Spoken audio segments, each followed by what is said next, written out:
Ang kwento ni Tomby.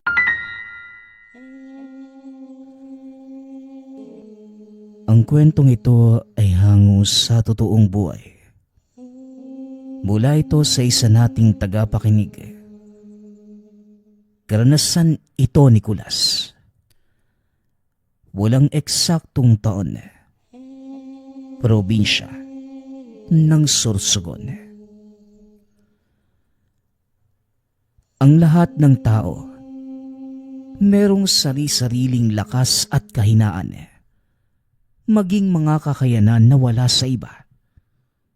Ngunit kung ang kakayanan na meron ka ay ipinapagamit sa iyo ng iba para sa kanilang sariling interes, susundin mo ba sila? Nang mga panahong ito, 30 taong gulang na ang binatang si Kulas. Nakatira ito sa syudad.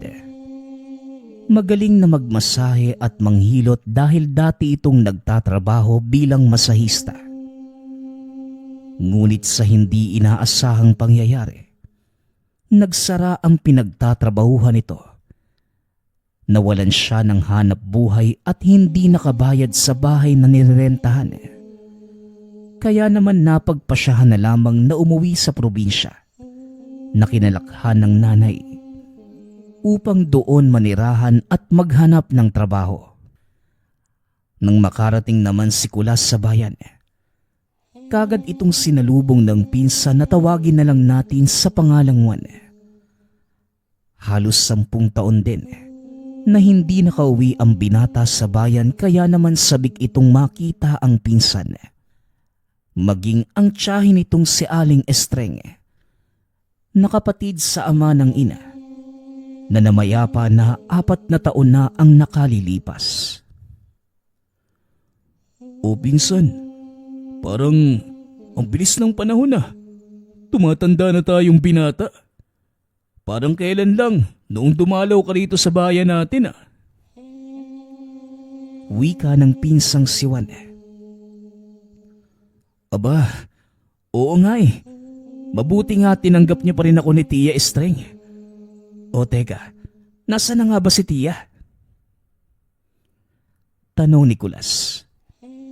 Hanggang sa isang matabang babae ang lumabas mula sa bahay.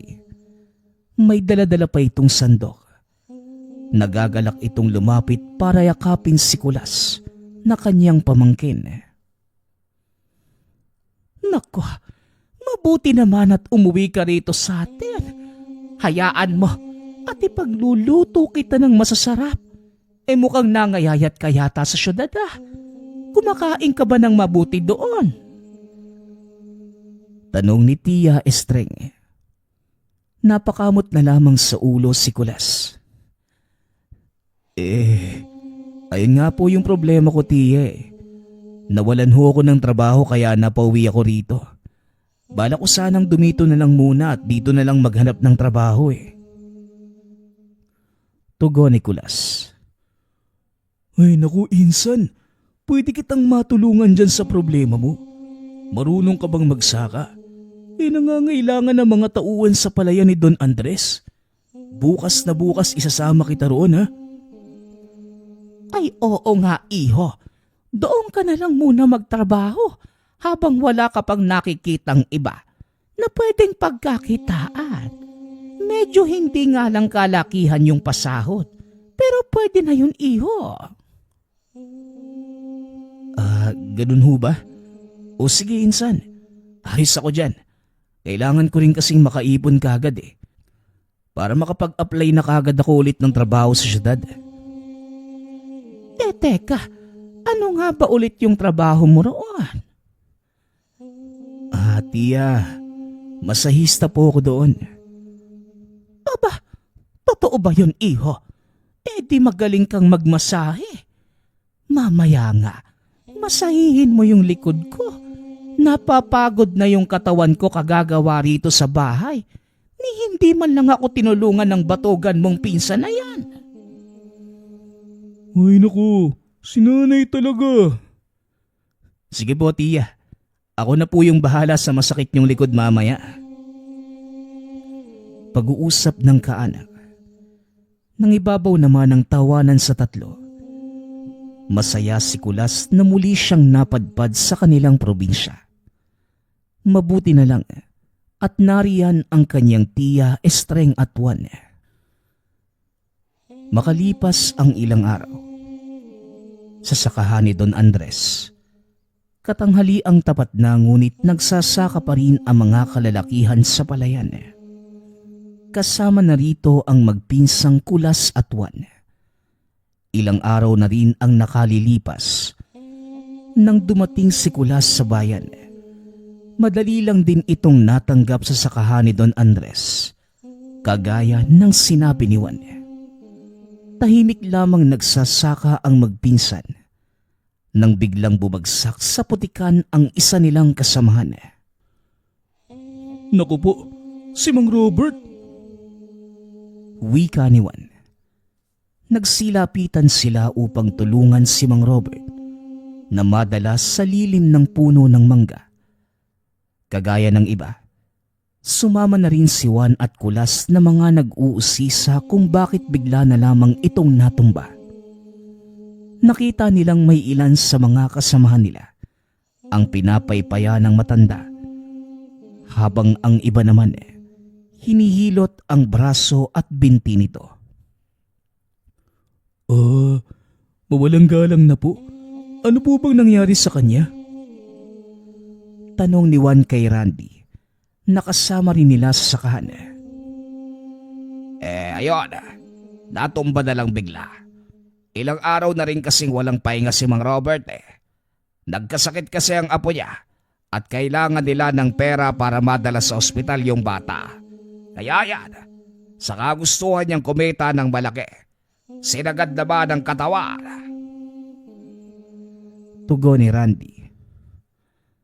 Nakakaawa naman pala si Mang Robert, no? Kaya nga pinsan, masayihin mo kaya si Mang Robert para naman kahit papano matanggal yung pagod niya. Oo nga no, pwede naman yon insan. O teka, ako na ang bahala. Pag-uusap ng magpinsan. Hinawi ni Juan ang kumpol na mga tao upang makadaan si Kulas. Tabi muna kayo. Dadaan si Kulas. Wika ni Juan. Hindi na nangelam pa ang kanilang mga kasamahan. Hinayaan na lamang si Kulas na hilutin ang katawan ni Mang Robert. Hindi nagtagal. Muling nanumbalik ang lakas nito at nakatayo din kagad upang ipakita sa lahat na maayos na ang kanyang kalagayan. Aba, epektibo nga ang paghilot na ginawa ng pinsan mo, Juan. Wika ni Randy. Sabi ko naman sa inyo magaling tong pinsan ko. Pagmamayabang ni Juan. Sumang-ayon naman sa kanya ang lahat ng naroon. Pati na rin si Aling Ofelia na napadaan lamang na mga oras na yon. Maraming salamat, Kulas, sa uulitin. Wika naman ni Mang Robert. Tumango lamang ang binata bilang tugon. Lumapit sa kanya si Juan. Sa kasiniko ng bahagya ang tagiliran ng binata. Pinsan, magaling ka pala talaga. Akalain mo yun? Wika ni Juan. Konting hilot lang naman yung ginawa ko Tugon ni Kulas. Mabuti na lang nandiyan ka. Kung hindi mo nahilot si Mang Robert kagad, baka lalong nanigas si mga kasukasuan hun. Oo nga Kaya nga dapat may sapat na pahinga yung isang tao, lalo na kung pudpud sa trabaho. Kaya ikaw tulungan natin mamaya si Tia Estreng sa pangunguha ng panggatong. Kakasabi mo lang kanina na dapat may sapat na pahinga. Ikaw, para sa masisipag na tao lang yun Hindi ka kasali dun. Pag-uusap ng magpinsan. Patuloy lamang sa pagbibiroan ng dalawa Hindi nila napansin na pinagmamasdan na pala sila ng batang si Tino. Anak ito ng isa pa nilang kasamahan. Nagkataon na nautusan ito ng kanyang ina na magdala ng pananghalian sa amang nagtatrabaho. Kinagabihan, tahimik na kumakain sa kusina si Juan, Kulas at Aling Estreng. Matapos matanggap ang arawang sweldo, ibinili kagad ni Juan at Kulas ng bigas at ulam ang pera. Habang ang iba naman tinabi para sa pansariling pangangailangan. Ay naku, kailan kaya tayo makakakain ng masarap? Puro tinapa at gulay na lang yung ulam natin araw-araw. Wika ni Juan. Huwag ka ngang magreklamong bata ka. Pasalamat ka nga at may nakakain pa tayo At saka masarap naman yung tinapa at gulay. Masustansya pa. Tugon ni Tia Estreng. Nay, ang sinasabi ko yung tulad ng lechon na manok. O kaya lechon baboy. Yung mga pang-sosyala na pagkain ba? Yung sweldo natin sa sakahan. Kulang pa nga sa pambili ng mga kailangan natin sa bahay. Kung malaki lang talaga yung sweldo natin, dito na din ako mananatili. Patapos ng kumain ang tatlo, nang isang sigaw ang nadinig mula sa labas ng tahanan. Tao po. Tao po. Juan, Aling Estreng. Wika ng lalaki sa labas ng tahanan. Dali-daling lumabas si Juan habang patuloy pa rin kumakain si Tia Estreng sa kusina. Nakita nila si Mang Alfred at ang anak nitong si Tino. Lumapit si Mang Alfred sa kanila. Napansin nila Kulas na inaalalayan nito ang anak. Juan, nakikiusap sana ako sa inyo ni Kulas. Baka sakaling mahilot niyo itong anak kong si Tino. Wika ni Mang Alfred. Manong, ano po bang nangyari sa kanya? Itong bata kasing to umakyat sa puno ng mangga. Nung pababa na sana, nadulas yung paa kaya bumagsak at mukhang nabalian ng braso. Nako, bakit hindi niyo po muna dalhin sa center sa bayan? Bukod sa gabi na at malayo, wala rin kaming sapat na pera, iho. Nakita ko kung paano mo hinilot si Mang Robert noong natumba, kaya sa'yo kami kagad lumapit. Pag-uusap nila. Napakamot ng ulo si Kulas. Hindi nito alam ang isasagot sa mag-ama. Alam niya na tanging pagmamasahe ang kakayanan nito. Ngunit hindi niya maiwasang maawa sa sitwasyon ni Tino. Mang Alfred, mukhang Ibibigay ko na lang yung isa kong inahin na manok sa inyo bilang kabayaran. Sadyang kailangan lang talaga namin ng tulong mo, Kulas. Mabilis na nagbago ang isipan ni Juan sa narinig mula kay Mang Alfred. Ay, ganun ba? Mukhang kayang-kaya yan ni Pinsan Di ba, Insan? Wika ni Juan. Kumikindat-kindat pa ito kay Kulas. Nawala nang nagawa pa kung hindi ang pumayag na hilutin ang bata. Ang pinsan niya na ang sumagot para sa kanya. Hindi na ito nakatanggi, lalo pat naawa na rin siya sa bata. Pwede ko namang hilutin yung braso ni Tino Wika ni Kulas. Naku, maraming salamat, Kulas. O sige anak, ipahilot na natin yung braso mo para gumaling na. Opo, tay. Nang mga oras na yon, naghahalo ang kaba at awa sa kalooban ni Kulas. Alam niya na hindi siya dapat ang gumawa nun dahil wala naman itong kaalaman sa pagpapagaling ng pilay sa braso. Gayunpaman, desidido itong makatulong sa mag-ama Kaya ginawa na lamang niya ang kanyang makakaya upang mabawasan ang nararamdamang sakit ni Tino gamit ang paghilot sa parte ng braso nito na may pilay. Ilang minuto ding sinagawa ni Kulas ang paghilot. Maya-maya pa, natapos na rin ito. Dahan-dahang iginalaw ni Tino ang brasong nabalian. Laking tuwa naman ng mag-ama nang makita nitong naitutuwid na muli ng bata ang braso nito. Nako, maraming salamat at ayos na yung anak ko. Wika ni Mang Alfred. Tumayo ito sa nakatayong si Kulas. Niyakap ng mahigpit. Nabigla si Kulas kaya naman hindi na ito nakagalaw. Maraming salamat, Kulas. Hulog ka ng langit dito sa aming baryo. Wika ni Mang Alfred. Inakbayan naman ni Juan ang pinsan na walang imik. Oh, di ba? Ang sabi ko naman sa'yo kayang-kaya yan ng pinsan ko. Paano ba yan? Bukas ko na lang dadalhin dito yung ipinangako kong manok ha. Sa uulitin na lang, Kulas. Napatango na lamang ang binata habang tinatanaw ang pag-alis ng mag-ama. Nang tuluyang makalayo ang dalawa ay siniko ni Kulas si Juan. Aray ko naman. Pinsan, bakit ka ba naniniko bigla? Tanong ni Juan. Ikaw kasi, nakarinig ka lang na bibigyan tayo ng manok, nag-oo ka naman agad. Tugon ni Kulas. Pinsan, manok na yun Parang kanina lang, nangangarap ako ng litsyong manok.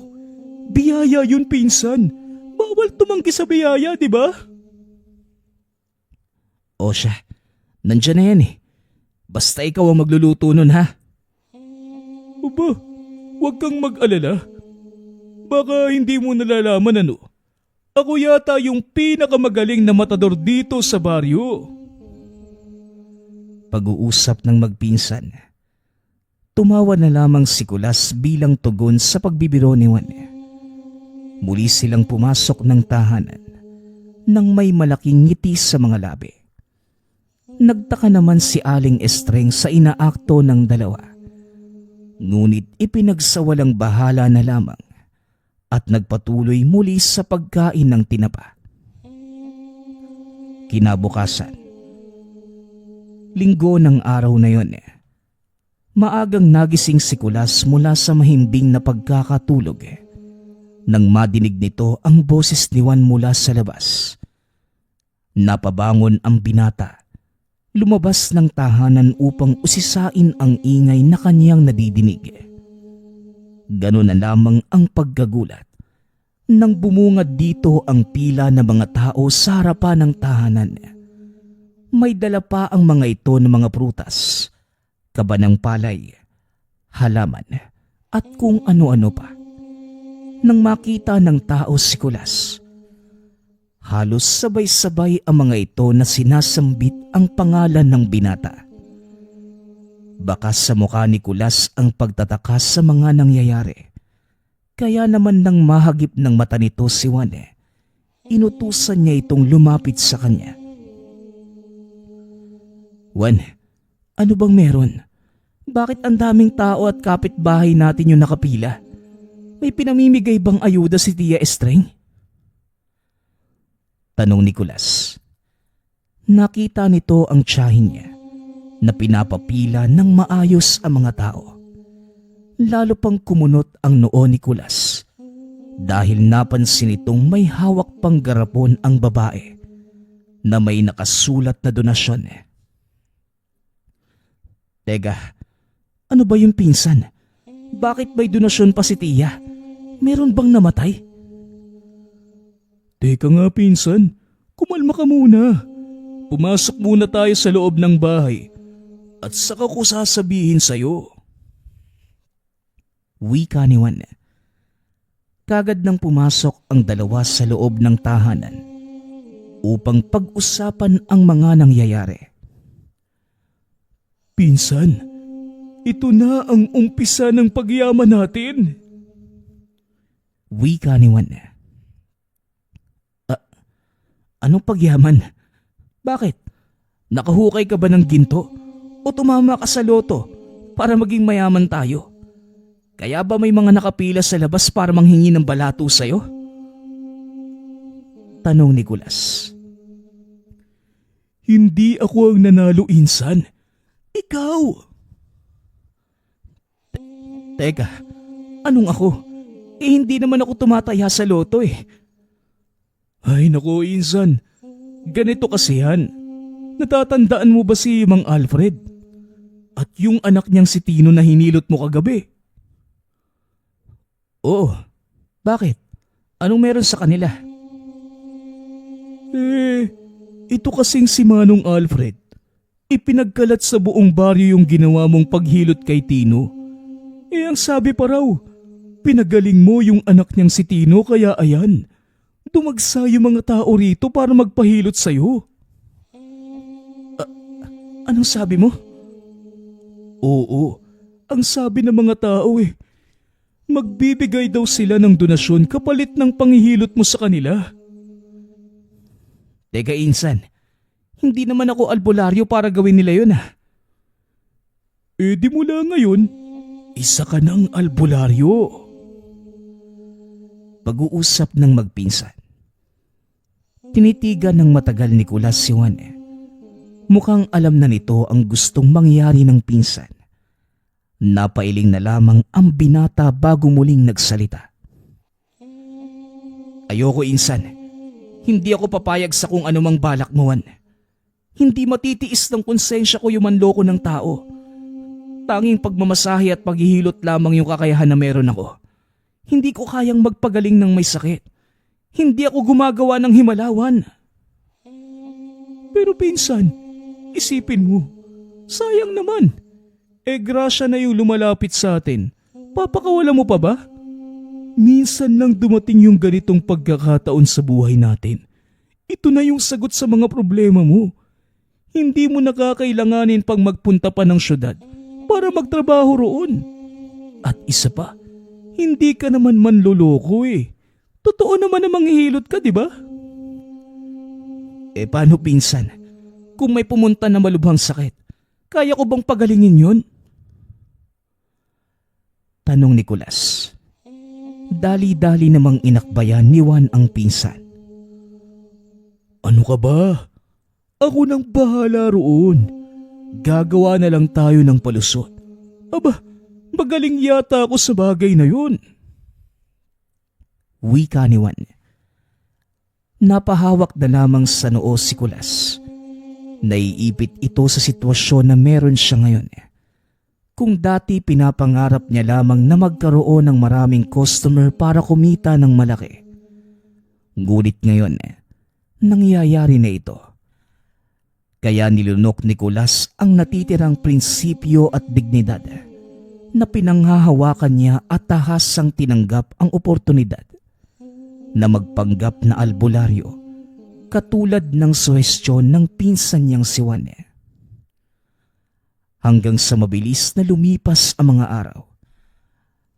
Padami ng padami ang pumupunta sa tahanan ni Aling Estreng upang magpagamot at magpahilot. Hindi na nagtrabaho si Juan at Kulas sa sakahan ni Don Andres. Ipinagpapatuloy na lamang nila ang nasimulang panluloko. Sa paglipas pa ng panahon, nakakasanayan na ito ni Kulas. Kaya naman hindi na rin nakapagtataka na hindi na ito natatakot sa kung anumang ginagawa nila ni Juan. Suportado sila ni Tia Estreng na siyang nagsisilbing tagatanggap ng mga donasyon at regalong ibinibigay ng mga taong pumupunta. Sa kabila ng mga pangyayari sa buhay nila Kulas, isang pares na mga mata na palaging nakamasid sa lahat ng kilos na ginagawa nila. Nang kumalat ang balitang may bagong albularyo sa baryo. Si Samson, kilalang magaling na albularyo sa Karatig Bayan, Marami na itong natulungan at napagaling na may sakit at ginagambala ng elemento. Alam rin ng lahat sa bayan na may gabay si Samson. Ito ang tumutulong sa kanya upang manggamot ng walang hinihinging kapalit mula sa pasyente niya. Habang nagsisindi ng insenso, katabi ni Samson ang gabay nitong si Esaias, isang itim na duwende. Matagal na panahon na rin ang nakalilipas nang magkaisa ang dalawa sa pagtulong sa mga taong nangangailangan. Esaias, may kakaiba akong nararamdaman sa kulas na yan. Wika ni Samson. Yan bang dayo na yan? Isa siyang huwad. Tugon ng duwende. Totoo bang sinasabi mo? Peke ang kulas na yon? Aba, sa akin ka pa talaga nagduda. Kailanman, hindi ako nagkamali. Alam ko naman yun Esaias, walang dahilan para magsinungaling ka sa akin Pero kung totoong peke ang dayong yun, kailangan nating gumawa ng paraan para matigil na ang kahibangan na ginagawa niya. Ganon ba? Kung hahayaan mo ko, madali lang yan. Wika ng itim na duwende. Tumingin si Samson kay Esaias na ngayon ay naghihintay ng sagot niya. Sa alok nitong tulong sa pinoproblemang dayo. O sige, binibigyan kita ng permiso para gawin ang gusto mo sa dayong yun. Basta wag kang susobra, Esaias ha. Makipaglaro ka lang. Wika ni Samson. Napatalo naman sa saya si Esaias. Kagad naglaho na parang bula. Natawa na lamang si Samson sa naging kilos ng gabay. Likas ang pagiging makulit nito at pasaway. Mabait ngunit merong pagkapilyo. Mahilig itong makipaglaro sa mga katulad niyang duwende. Ngunit mas sumasaya ito kapag tao na ang pinaglalaroan. Walang kaide-ideya si Samson sa plano ng gabay o kung ano man ang gagawin nito. Ngunit ang sigurado niya lamang, mabibisto ang kalokohang ginagawa ng dayo. Katulad sa mga nakaraang araw, marami pa rin ang pumipila sa serbisyo ni Kulas. May mga taga-ibang baryo at probinsyang dumadayo pa upang magpagamot sa kanya. Lubusang sinamantala ni Juan at Aling Estreng ang kasikatan ng binata. Nagdagdag pa sila ng ibang pakulo para mas lumaki ang kanilang kita. Meron na silang langis na ibinebenta na sinasabi nilang galing pa sa bundok Banahaw at may dasal ni Kulas, ngunit ang totoo, isa lamang itong ordinaryong langis na nabibili lamang sa bayan. Meron ding ibinebentang mga damit na may tatak na muka at pangalan ni Kulas. Sinasabi pa ng mga ito na kayang pagalingin ni Kulas ang anumang uri ng sakit na dadapo sa katawan ng isang tao basta mag-aalay ang mga ito ng handog at bibili ng kanilang mga langis at ibinebenta. Mula sa bakuran ni Samson, tanaw niya ang pila ng mga gustong magpagamot. Nakasuot pa ang mga ito ng damit na tila nagmumukhang deboto sa tatak nito. Nako, sadyang nahihibang na ang mga yon. Wika ni Samson.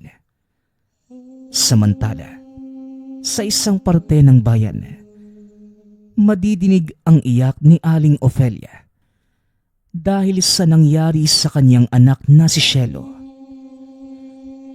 Diyos ko po, anak, ano bang nangyayari sa'yo? Wika ni Aling Ofelia. Natataranta ito habang pinapakalma ang anak na kinukumbulsyon na sa lagnat. Dahil dalawa na lamang sila sa bahay, humingi ito ng tulong sa kapitbahay nilang si Randy upang dalhin ito sa albularyo. Tulungan mo ako at dalhin natin kay Mang Samson si Shelo. Bakit kay Mang Samson? Sa center na lang po natin siya dalhin. Mukhang hindi sakit ang pinanggagalingan ng kumbulsyon ng anak ko. Kanina lamang magkausap kami. Tapos bigla na lamang siyang nagkaganyan. Kaya dadalhin muna natin siya kay Mang Samson. Aling Ofelia, mas malapit ho yung bahay ni Lawan. Doon na lang po natin siya dalhin kay Kulas. O sige, dalhin na natin si Shelo doon. Pag-uusap ng dalawa. Nang mga oras na yun, nakamasid lamang si Esias. Ito mismo ang may kagagawan ng kumbulsyon ni Shelo. Ito ang napiling gamitin dahil katulad ni Samson, may kakayahan din itong makakita ng mga elementong katulad niya. Bago nito tuluyang guluhin ang natural na estado ng katawan ng dalaga, humingi muna ito ng permiso at pumayag naman ito kapalit ng isang gintong barya. Nang makarating sa bahay ni Lawan, kagad naman itong tinignan ni Aling Estreng. Pinaunan na ito ng ibang mga nakapila dahil sa nakita nila ang nangyayari sa dalaga. Wada, tulungan niyo kami. Wika ni Randy. Kagad nila itong inihiga sa papag na gawa sa kawayan sa labas. Aling Ofelia, ano pong nangyayari kay Shelo? Ewan ko. Bigla na lang siyang nagkaganyan. Kulas, tignan mo na nga kagad ng anak ko. Gamutin mo siya pakiusap. Wika ni Aling Ofelia. Nilapitan ito ni Kulas. Unang tingin pa lamang, alam niya na hindi madadala ng hilot ang kalagayan ni Shelo ngayon. Kaya naman kagad niyang sinenyasan si Juan upang gumawa ng paraan. Kagad naman itong naintindihan ng pinsan. Aling Ofelia, pasensya na po kayo ha. Marami po kasing pasyente ngayon si pinsan. Wika ni Juan. Ano bang sinasabi niyo? Hindi niyo gagamutin ang anak ko. Hindi naman po sa ganun. Babalik na lang po kayo bukas. Anong sabi mo? Opo, bumalik na lang po kayo bukas ng umaga. Pag-uusap ng dalawa. Malawak pa ang ngiti ni Juan kay Aling Ofelia na nagwawala na dahil sa inis sa naging sagot ni Juan sa kanya. Oy Juan, bakit hindi niyo muna gamutin si Shelo? Wika ni Randy. Nakisawsaw na rin ang ibang nakapila. Nagsimula ng magsabing gamutin muna ang anak ni Aling Ofelia. Sige na, pumayag naman kami na unahin yung babae. Kawawa naman yan. Tama. Baka kung ano pa yung mangyari kapag hindi naagapan. Pumayag naman yung mga nakapila na paunahin si Shelo. Kaya gamutin niyo muna yung dalaga. Hindi ba kayo naawa sa kanya? Huwag niyo sabihin na hindi niyo kayang pagalingin ang anak ko. Ay nako, baka peke naman yata kayo eh. Oo nga, ang sabi niyo sa amin kanina, kahit anong karamdaman, kaya niyong pagalingin ni Kulas. Nagwawala na ang mga tao sa labas ng tahanan. Hindi lang pinapakita ni Kulas, ngunit natataranta na ang kalooban ng mga sandaling yun. Samantalang si Juan naman nagkukunwaring hindi nadidinig ang sinasabi ng mga tao. Hanggang sa mas lalong lumala ang kumbulsyon ni Shelo, kaya nagkagulo ang mga ito sa harapan ng tahanan ni Juan. Nananatili lamang na nakatayo ang dalawa habang pinapanood ang nakaratay na dalaga. Nagmamadaling pumasok ng bahay ang magpinsan. Dumiretso sila sa kusina.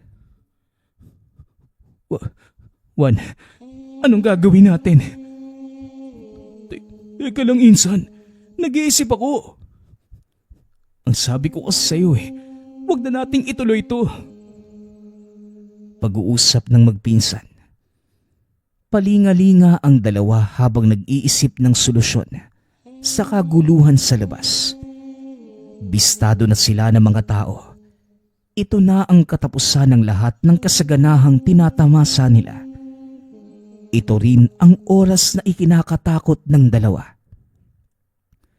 Lalo silang natuliro nang mahulog ang nakasabit na kawali sa pader. Akmang dadamputin na sana ito ng magpinsan. Parehas silang napasigaw sa takot. Napaupo pa sa sahig si Juan habang si Kulas naman natumba sa ginawang pag-atras.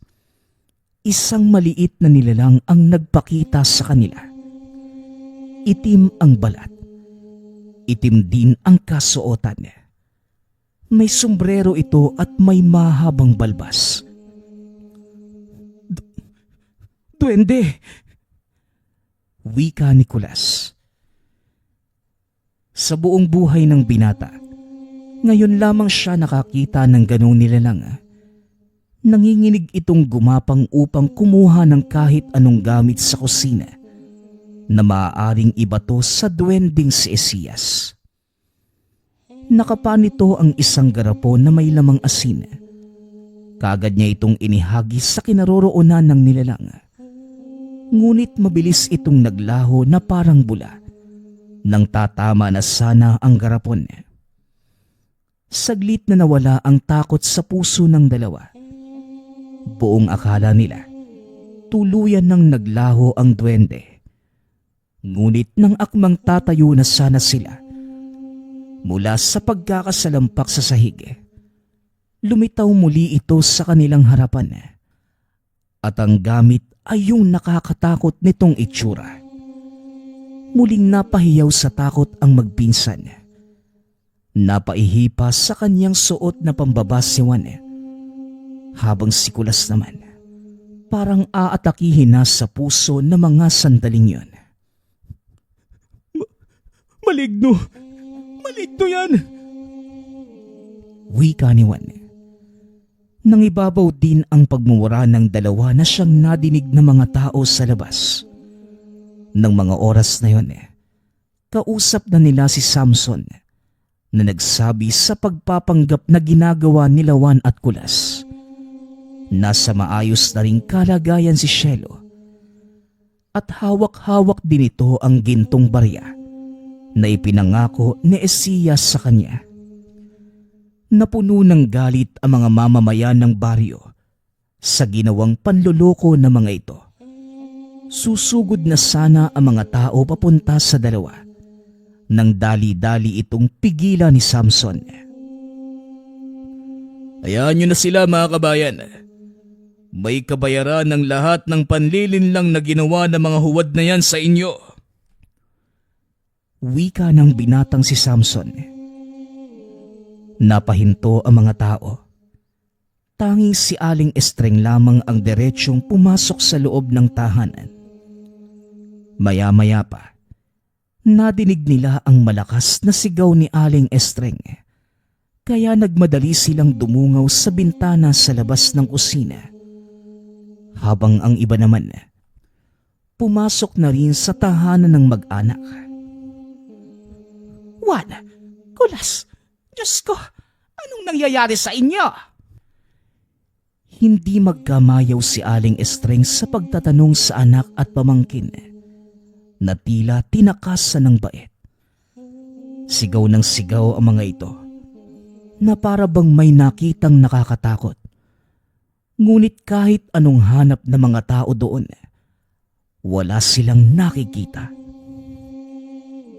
Ay talaga nga yata nabaliw na si Juan at Kulas. Nababagay lamang yan sa kanila. Mga manloloko. Ngayon gabutin nyo ang mga sarili nyo. sa isang iglap. Nawala ang kanina'y napakahabang pila sa harapan ng tahanan ni Lawan.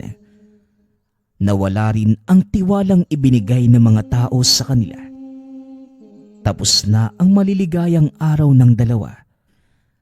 Napalitan ito ng pasakit na araw-araw para kay Aling Estreng na siyang nag-aalaga sa mga ito. Ngunit maswerte naman ang dalawa. Naawa sa kanila si Esías. Pinagbigyan niya ang mga ito. Nangako naman ang dalawang binata na hindi na uulitin ang panluloko sa mga tao. Siguraduhin niyo lang dalawa na hindi niyo uulitin ang ginawa niyo sa mga tao. Dahil kung hindi, mas malala pa dyan ang gagawin ko sa inyo. Oo, nangangako kami, Samson. Hindi na namin uulitin. Patawad. Kung kailangan din humingi kami ng tawad sa mga taon na loko namin, hihingi kami. Wala na rin naman kaming mukhang ihaharap sa kanila eh. Patawad ho. Patawad, Samson. Hindi ko na rin po uulitin. Alam kong nabulagan lamang po ako sa laki ng kita. Pero pangako, hindi ko na po gagawin ulit yon. Pag-uusap ng tatlo. Samantala, muling tinangkilik ang serbisyo ni Samson at Esías sa baryo. Nangako ang mga ito na hindi na hahayaan pang may makapasok muli na dayo sa bayan upang maloko ang mga mamamayan. Ang susunod nating kwento ay mula sa isa nating tagapakinig. Karanasan ito ni Tonyo. Walang eksaktong taon. Probinsya ng Samara. Isang linggo ng sunod-sunod na napapaniginipan ni Tonyo ang sumakabilang buhay na tiyuhin. Isang taon na rin ang nakalilipas. Magmula nang bawian ito ng buhay dahil sa away inuman. Hindi man nasaksihan ng pamilya ang buong pangyayari. Ngunit ayon sa mga nakainuman, may galit ang sumaksak sa kanilang kaanak. Likas namang pala kaibigan ang tiyuhin. Kaya naman pala isipan sa mga tao ang naging motibo ng pumatay. Gusto man ng pamilya na bigyan ito ng katarungan. Ngunit hindi na nangyari. Dahil walang nakakaalam kung nasa na ang gumawa. Dahil nakaramdam si Tonyo na isa itong mensahe sa yumaong tiyuhin. Pilit niyang pinagtagpi-tagpi ang lahat ng panaginip.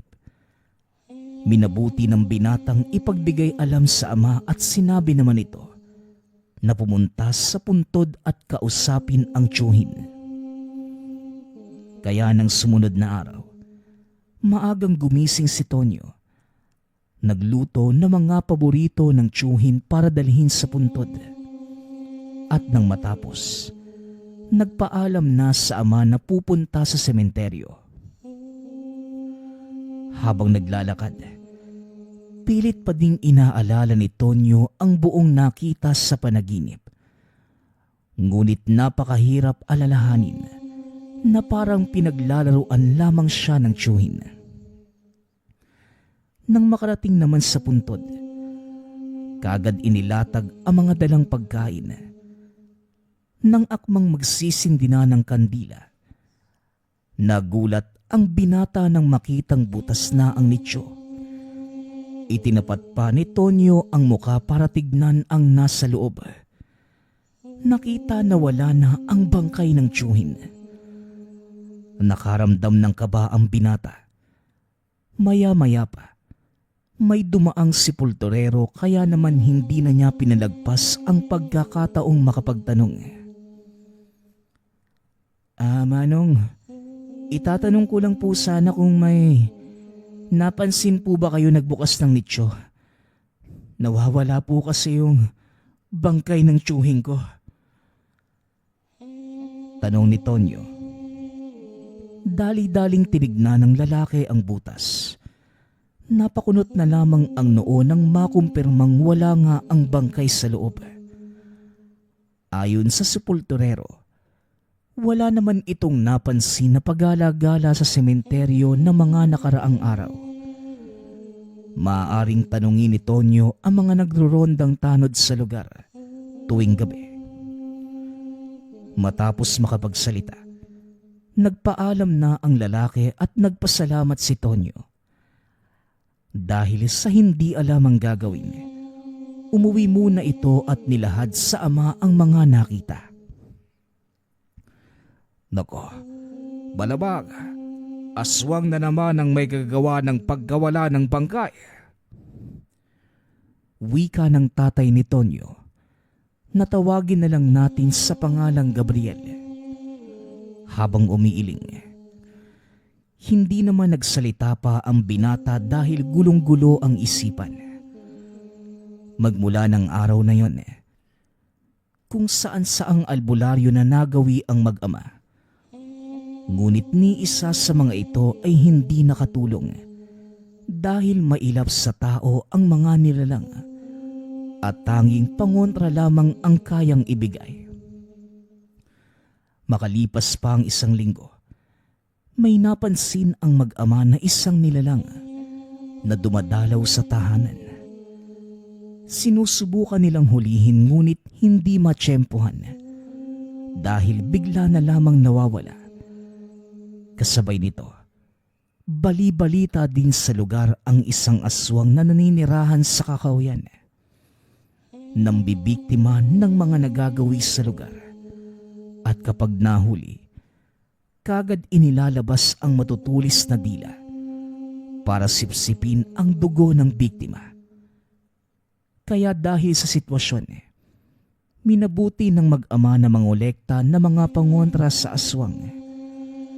Hanggang sa isang araw, gawa ng sobrang pagod sa maghapong trabaho, nakatulog kagad si Tonyo.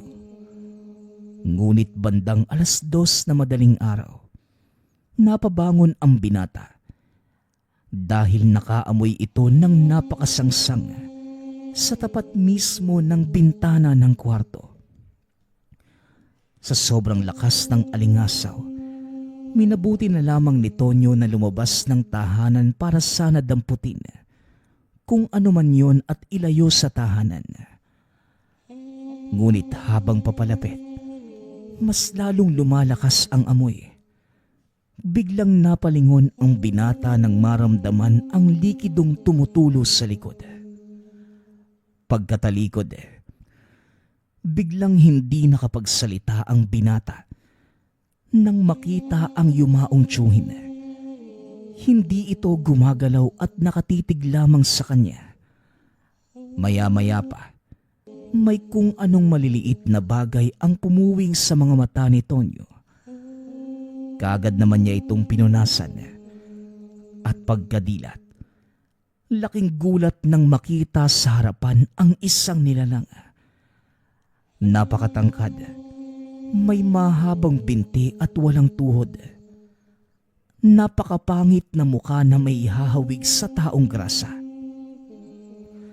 Dahil sa nakita, hindi na alam ni Tonyo ang gagawin. Kaya naman kumaripas ito ng takbo papunta sa natutulog na ama. Dali-dali itong ginising at pagkarinig sa inilahad ng anak, kagad itong kinuha ang buntot pagi. Pumunta sa sinasabi ng anak. Nagmamasid-masid, ngunit wala nang naabutan pang nilalang at ayon sa ama, maaaring nakaramdam ngunit laking pasasalamat na rin na hindi nito sinakta ng anak. Bumalik na ang dalawa sa loob ng tahanan. Habang nakahiga, hindi mapakali si Tonyo dahil hindi pa rin mawala sa isipan na klarong nakita ang tiyuhin. Ilang oras pa itong nag-isip-isip at nagpa siyang pumunta sa albularyo para itanong kung ano ang ibig sabihin ng pagpapakitang yon. Bata pa lamang, Naniniwala na ito sa mga pangkalikasang nilalang, pati na din sa mga kakayahan ng albularyo. Kinaumagahan, matapos kumain, nagpaalam na si Tonyo na pupunta sa albularyo. Hindi naman ito pinigilan ng ama. Pagkarating sa tahanan ng albularyo, inilahad ng binata ang mga nakita. At dahil hindi naman ito bago sa manggagamot, sinabi na lamang na pupunta sila sa puntod pagsapit ng 6:00 ng gabi. Napatango naman si Tonyo. Hindi na umuwi pa dahil baka malaman ng ama ang gagawin. Minabuti nitong sarilihin na muna ang balak para naman hindi na madamay pa ang ama kung sakaling may hindi magandang mangyari sa kanya. Pagsapit ng 5:30, nagsimula nang maglakad ang dalawa papunta sa sementeryo. At nang makarating sa puntod ng tiyuhin, tumapat ang albularyo sa butas ng nicho. Lumuhod, nag-umpisa na sa pagsasagawa ng ritual. Hindi pa man nagtatagal sa pagdarasal, biglang humampas sa katawan nito ang napakalalakas na hangin. Napakapit pa nga sa butas ng puntod si Tonyo dahil sa sobrang lakas. Maya-maya pa, walang ano-ano'y biglang natigil at tumambad sa dalawa ang nilalang na nakita ng binata sa tahanan. Hindi naman umaatake. Sa katunayan, nagawa itong kausapin ng albularyo. Ibang lengguwahe ang gamit kaya walang ibang nagawa ang binata kundi matulala sa mga nangyayari. Ilang minuto pa ang lumipas. Bumalik sa pagbanggit ng mga dasal ang matanda at tumakbo papalayo ang nilalang. Dahil walang alam sa mga nangyayari, minabuti na lang na antayin matapos ang matanda para makapagtanong. Nang matapos naman ito, may hinugot ang manggagamot na 2 kandilang puti at inutos kay Tonyo na sindihan ito sa tapat ng butas ng nicho. Tumango naman ang binata habang nagsisindi ng kandila. Hindi maiwasang mapatitig sa loob ng butas. Wala namang ibang nakita kundi mga bato. Ngunit may kilabot pa din sa katawan ng binata. Pagkatapos, naglakad na ang matanda kaya sumunod naman si Tonyo. Mabuti na lamang at pumunta ka sa akin. Kundi, hindi ko maipararating sa iyo ang ibig sabihin ng tiyuhin mo. Kaya nawala ang bangkay sa puntod dahil binuhay siya ng isang amalanheg.